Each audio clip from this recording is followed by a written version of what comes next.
What is up? This is your LA in a minute. Baldwin Hills, Baldwin Park, Baldwin Lake, and Baldwin Avenue are all named after the same person, one of the most important people in Los Angeles history, Elias Jackson Lucky Baldwin. So who was Lucky Baldwin and why was he so impactful? Let's get into it.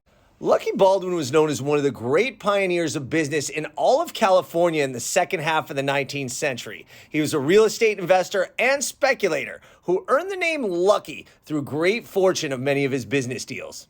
Baldwin was born in Hamilton, Ohio in 1828, and his family soon moved to Indiana, where he was involved in several successful business ventures, which earned him the money to be able to move west to California for the gold rush in 1853. Instead of digging for gold, however, he decided his future wealth lay in providing supplies, accommodations, and food to potential miners. He also invested in those mines, and he would sell some of those investments and make money on the side. In one of those mines is where he earned his greatest fortune as well as his nickname.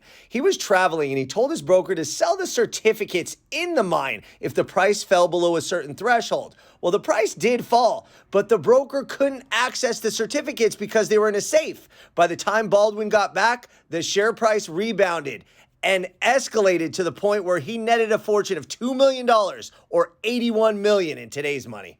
He bought and sold hotels, with his crowning glory being the Baldwin Hotel, which he opened in 1875, which is also the same year he came to Southern California. He bought 8,000 acres of land, then known as Rancho Santa Anita. It was the largest real estate transaction in Los Angeles County up to that point.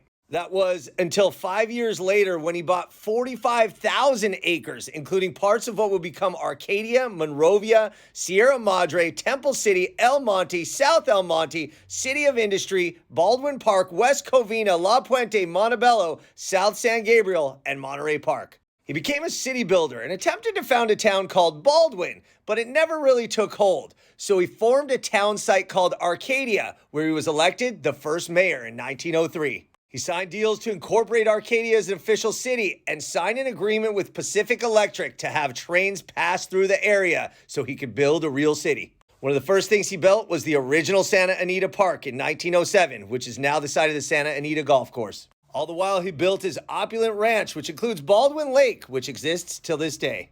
He had huge sheep ranches on that land, orange trees, vineyards, but his main passion was horses, specifically thoroughbred racing. His name is all over the record books from the 19th century in racing horses, and he's known as one of the best breeders of all time. He was one of the first to focus on speed instead of stamina in these thoroughbreds. He was also one of the first land barons to shun the racism and discrimination of that day, especially for hiring. He hired many African Americans, Chinese, and Mexicans to work on his ranch. Baldwin was also known for his womanizing. He had 4 wives throughout his life, including one that actually shot him after rumors of infidelity. Baldwin eventually died in 1909 at 81 years old from pneumonia, but his legacy lives on all throughout Los Angeles. So Elias Jackson Baldwin was one of the most important and impactful people in Los Angeles history, and he really was lucky, and his name's all over the place to prove it. All right, LA, it's been a minute.